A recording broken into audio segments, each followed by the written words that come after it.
दादा, काल मंत्री बावनकुळे यांनी अत्यंत भावुक होऊन आपली कौटुंबिक पार्श्वभूमी सांगत आईचं निधन झालेलं आहे, त्यांना या प्रकरणाचा कसा हे होतंय, त्रास होतोय, भावुक होऊन त्यांनी माध्यमासमोर एक प्रतिक्रिया दिली. याबाबत तुम्ही काय सांगा? काल मला पत्रकार बांधवांनी हा विषय सांगितला की बावनकुळे साहेबांच्या डोळ्याला पाणी आलं आणि ते खूप व्यथित झाले, असं मला पत्रकार बांधवांनी सांगितलं. मी पण रात्री बघितलं, नाही असं नाहीये, मी बघितलं. त्यांनी त्याच्यात त्यांच्या आई माऊलीचा उल्लेख केला, आईचा.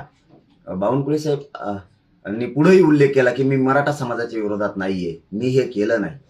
बावनकुळे साहेब, मी तुम्हाला जाहीरपणाने सांगतो, मी माझ्या मराठा समाजावरती लय प्रेम करतो. माझ्या मराठा समाजाच्या विरोधात मराठा जरी आला तरी मी सोडत नाही, दुसऱ्याचा बी आला तरी मी सोडत नाही. तुम्ही इतकं रडकुंडीला आलात, मी काय असतं, मी गुडघे टेकायला लावतो. तुम्ही जे रडकुंडीला आलात ना, इतके तर मराठ्यांच्या नादी लागल्यामुळे आलात. मला इतकं बोलायची तुम्हाला गरज पण नव्हती, कारण तुम्ही चूक केली. हे बघा, तुम्हाला एवढं रडकुंडीची यायची वेळ याच्यामुळे आली की तुम्ही परळीच्या टोळीच्या नादी लागला. त्यांचं ऐकून तुम्ही एवढा मोठा अपराध केला की तुम्ही मराठ्यांच्या लेकरांचं वाटोळं केलं त्यांचं ऐकून. तुम्ही हे त्यांचं ऐकायला नको होतं. तुम्हाला आणखी नाही जाहीरपणे सांगतो, इथून पुढं तुम्ही त्या टोळीच्या नादी लागून त्यांचं ऐकायचं नाही, ते तुमच्यापाशी दिसले सुद्धा नाही पाहिजे. कारण तुम्ही काल जे व्यथित झालात, आम्हाला पण वाईट वाटलं. मला सुद्धा, मी रात्री बघितलं ते की तुम्ही तुमच्या आईचं नाव घेतलं. शेवटी ती मायमाऊली आई ही आई असते सगळ्यांची. तुम्ही आईचं नाव घेतलं. आमच्यावरती मराठ्यांचे संस्कार आहे. तुम्हाला पहिल्या वेळेस आम्ही माफ करतो, तुम्हाला सोडून देतो. तुमच्यावरती व्यंग मी करणार नाही इथून पुढं, कारण मराठी आम्ही एकदा दोनदा माफ करतो, सोडून देतो. पण याच्यानंतर जर चूक झाली तर सोडणार नाही तुम्हाला. पण हेही सांगतो की तुम्ही 28 ऑगस्टच्या आत तुम्ही पत्र देऊन केलेली चूक दुरुस्त करा. 4ही प्रमाणपत्र आमचे तुम्ही राजकीय दबावापोटी शिरसाटणी तुम्ही रद्द केले, त्यालाही त्याच्याकडेही बघणार आहे, सोडणार नाही. पण तुम्हालाही जाहीरपणानं सांगतो की तुम्ही केलेले प्रमाणपत्र ते रद्द केलेले ते वैध करून पुन्हा द्या. आमचं काहीही म्हणणं नाही, काही हरकत नाही. पण 28 ऑगस्टच्या आत नसता बावनकुळे साहेब पुन्हा मी सोडणार नाही. मला सुद्धा मन आहे, मला सुद्धा भावना आहे.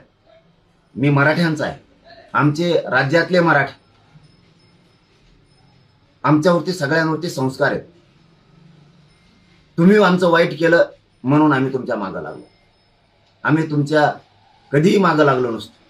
पण तुम्ही काल जे रडकुंडीला आलात ना, फक्त मराठ्यांच्या नादी लागल्यामुळं. पण तुम्ही बोललातच ना आता की मी मराठ्यांच्या विरोधक नाही, मी मराठ्यांच्या विरोधात काम केलं नाही, मी कधी असं करणारा नाहीये, आणि तुम्ही रडकुंडी आलात. त्याचं कारण सांगतो तुम्हाला.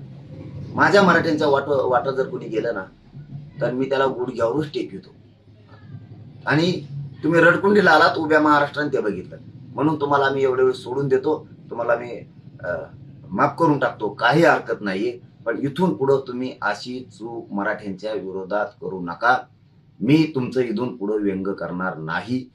तुम्हाला आम्ही सोडून दिलं, कारण आम्ही एकदा, मराठ्यात म्हण आहे, एकदा दोनदा सोडून द्यायचं, माफ करायचं. तुम्हाला केलं. पण 28 ऑगस्टच्या आत जर तुम्ही केलं नाही तर बावनकुळे साहेब, मी तुम्हाला सोडणार नाही. जे तुमच्या आईबद्दलचं तुमचं मत आहे हेच आमचं मत आहे. आम्ही भावनिक लोक आहेत मराठ्यांचे, पण आमच्या लेकराच्या अन्नात विष खाल्ल्यावर मी सोडू शकत नाही. हे तुम्ही लक्षात ठेवा. तुमची केलेली चूक तुम्ही 28 ऑगस्टपर्यंत सुधारा. तुम्ही तुमच्या आई माऊलीचं नाव घेतलं आणि मराठा विरोधी नाही मी असं घेतलं, म्हणून आई माऊली हे माऊली येते. त्यामुळं तुम्हाला माझ्याकडून 100% आणि माझ्या मराठा समाजाकडून सुद्धा तुम्हाला आम्ही माफ केलं, सोडून दिलं. तुमचं इथून पुढं व्यंग करणार नाही. पण पुन्हा पुन्हा तेच सांगतो, इथून पुढं चूक मराठ्यांच्या विरोधात तुम्ही करू नका, ही माझी तुम्हाला आग्रह आहे. आणि तुम्ही आता इथून पुढं परळीच्या टोळीच्या नादी लागून कुठाने कसलेच करू नका आणि मराठ्यांच्या विरोधात जाऊ नका. पण 28 ऑगस्टच्या आत तुम्ही केलेली चूक तुम्ही सुधारा, ते प्रमाणपत्र सगळे द्या. काही म्हणणं नाही. इथून पुढं आम्ही तुम्हाला सोडून देऊ.